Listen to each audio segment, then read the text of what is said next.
came out of nowhere. I remember just browsing the internet and suddenly it was like, GoPro Hero 7 Black. Is that coming in a few months? Or it's like, no, it's here. Today's topic is the GoPro Hero 7. Now, let me preface by saying last year I made a review video kind of trying to share my tips and tricks with how to make GoPro footage look less like GoPro footage. Now I know they're action cams and for that specific type of filming, so good. There's nothing better, they're the best. I just don't do a whole lot of action stuff, but I still feel like the size of the camera is very helpful and beneficial because they go places that normal cameras just can't go. And that's why I think they're very, very good to keep in your kit. But I just didn't like the Hero 6 very much. I just felt like I could never get it to look the way GoPro made it look. Like I would watch their demo video, like their promo video and be like, yo, that looks so sick, add to cart, I need you in my life. And was never really able to emulate that. Like it just looks so good and mine just looks so bad all the time. I made a video last year about that. On that specific video, someone reached out in the comments who used to work for GoPro and listed all the settings that they use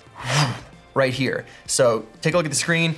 That is the settings that apparently GoPro used to shoot their videos. So based off that, I'll buy it again because their promo with this like hyper smooth, like it just, either that's completely fake or it's actually that good. Full disclosure right up front, it looks that good. GoPro's not paying me to say this. I paid full price for this camera. If you guys saw Maddie's review, you'll remember this part. It's all paid for. It's probably blurry because I got my receipt too. I also got it. I got this the first day that it came out. I've updated all the firmware to this date where you were watching this video. The camera is fully updated, does 4K 60 with hyper smooth and a whole bunch of delicious frame rates. The purpose of this video, what I want to do is use it how people would probably use it that don't necessarily have a heavy interest in action sports, but still want to use a GoPro for everyday things, or maybe try to make cinematic sequences out of GoPro footage. Or, you know, I do have a jet ski, so I'll show you some of that because the stabilization within this camera it's actually, like when I heard them say like you don't really need a gimbal anymore because like there's like a gimbal built into this, it's so shockingly incredible. And you'll see after, like I'm just gonna stop talking. Let's just,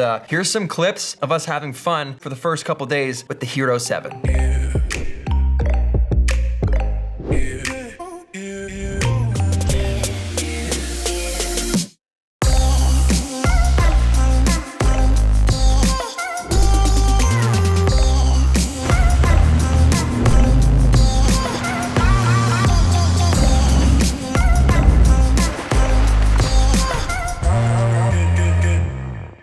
Welcome back. I hope you guys enjoyed that footage. It looks good, right? It actually looks so good. Now, I love using my Ronin S with my big DSLRs and mirrorless and all that stuff, but knowing that this can do like very, very good stabilization if I just hold it in my mouth or run around with it in my hand, it's gonna let me vlog in more places that walking through an airport shouting at a giant 1DX Mark II or whatever, huge mic on the front. It looks great, but it's awkward. And there's a lot of times where I travel and do things that I would normally film, but I'm like, I can't be bothered. I'm not setting up the whole rig and walking in Walmart. That's the kind of the way my mind works when we're shooting videos. But now that this is so great and the stabilization looks so good, I'll probably be using this a lot more. By this point, in this video that you're watching, if you saw Monday's vlog, I actually used it with the hyperlapse mode, driving to the city. I had it in my mouth, climbing into the window to the office. Just little things like that, it's gonna be just so beneficial. Hyper smooth and all that stuff is being heavily advertised to promote and sell the 7. I had a very hard time actually finding what physical differences might or might not be between these two cameras. Like, is this a better camera internally? Does it use the same chip, the same processor? Because I didn't want to come out and say the footage looks so much better when it's like the exact same image processor. But I did find something online, a little bit of like a list. They've added the hyper smooth. I'm gonna read this right off my phone. They've added the ability to do 4K 60 as well. Apparently it uses the exact same GoPro GP1 chip. So as far as image quality or processing quality, it's the same as the 6. They added time warp for hyperlapse. So the hyperlapses now they actually look amazing. If I was gonna hyperlapse anything, I would just straight up grab this, walk around, do it handheld, or use this big Johnny stick here and just like do that and just, you know, walk around and hyperlapse the hell out of life because it looks so good. They've completely revamped the interface on the back of the camera, and with each iteration of the GoPro, it does look better and it's more and more and more easier to use. And there's not much going on, makes it faster to use, which I appreciate. There's a new ability now for the orientation of the screen to flip vertical. So if you actually flip the GoPro vertical, all the controls flip with it. You don't have to read everything sideways. The audio is noticeably better. When we were riding some jet skis with these on last week, even through crazy wind at like 80 kilometers an hour on like the open water, you could still hear Matty like shouting at his camera, holding his stick out. Like here's an example from his video. Woo! Is it stable? Can you hear anything? And you can still hear it, so that's pretty good for a GoPro. But I noticed the audio was good, but if water hit my GoPro, it would instantly kind of muffle that mic. Are you cutting the engine? When you throw it the other way, do you give it gas? Yeah?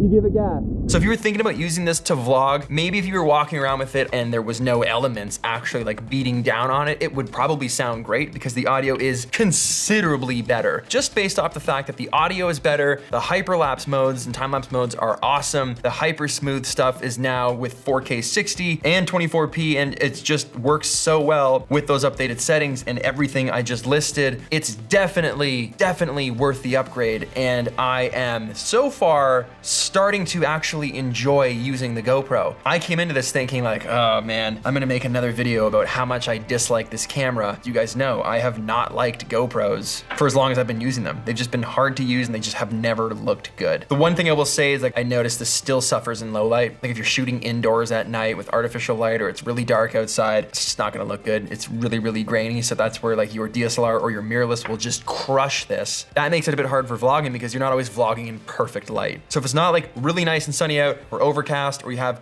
great light on you like this, chances are if you're indoors or it's dark, it's not gonna perform like you would, you know, expect a very high-end, larger image sensor to perform. To wrap this up, to recap, didn't like the 6, really didn't like GoPros at all. I wanted to, always wanted to, because I do see the value. They just didn't work for me. Not to say they didn't work for other people, they just didn't work for me. This camera works for me. I will be bringing this in my bag everywhere I go, and I will be using it as much as I can to try and just add more of a creative flair, a little spice, a little juice on top of my videos, because I think this will do that for me, especially with a lot of the stuff I've been doing lately, like jet skis and snowmobiles and that kind of thing. Little fun fact here, the clamp that it comes with, this clamp right here, when the GoPro is attached to it, this works perfectly in your mouth. You might be like, wait, what? The reason I do that is because when it's on your head, it's just a little too high, a little too beyond first person. And when it is on your chest with that chest mount, I always have the issue of at some point it gets knocked and then, you know, you're riding a jet ski and this is your view. That's not fun. So the head's a little bit too high, the chest is just a little bit too low, but in your mouth using this clamp, you can just rock it right here. You can even talk over it if you want. So if you were really trying to get footage and you really need to say a few things, you could. Sounds ridiculous, but like if I'm going into a store or a shop to buy some dog food or whatever, my hands are free and you know, all that stuff is captured right up close at a very good angle. It's not up here, it's not here, it's here, which is great. That's the mount that comes with it. You can use it in your mouth and it works amazing. That's something I'm gonna be trying to do a lot more of, like walking onto planes and, you know, putting my bags in the overhead and just all the little things that I don't usually like vlogging. Super easy with this because it lives there. Beep, they scan your ticket. You're walking down the jetway. Boop, boop. You're done. All in all, I'm a fan of this GoPro. I'm gonna use it for the next few months, and then I'd love to make another video compiling everything that I've used it for that I'm talking about right now that I want to use it for. Because in 2 months of solid use and vlog use and abusing it and beating it around and getting it wet and in all these different scenarios, and winter's coming and winter is coming. That snowmobile season's about to start, sled season. Super pumped for that. I'd like to see then what I think about it after, you know, you've had time to get frustrated with equipment and, you know, find things that you had no idea would be things. That's what I'm looking for. So we're gonna recap this. We're gonna revisit this in like a couple months time, maybe just before January or in January. So you can look out for that. However, if you were on the fence, I'm sold on it. So, I mean, if you have the money, maybe it's something worth looking into. Go to a camera shop and get some hands-on experience to see if you really like it yourself. So that's it for me. Thank you so much for watching. Hit that like button if you like this video. Smash it if that's something that you're into.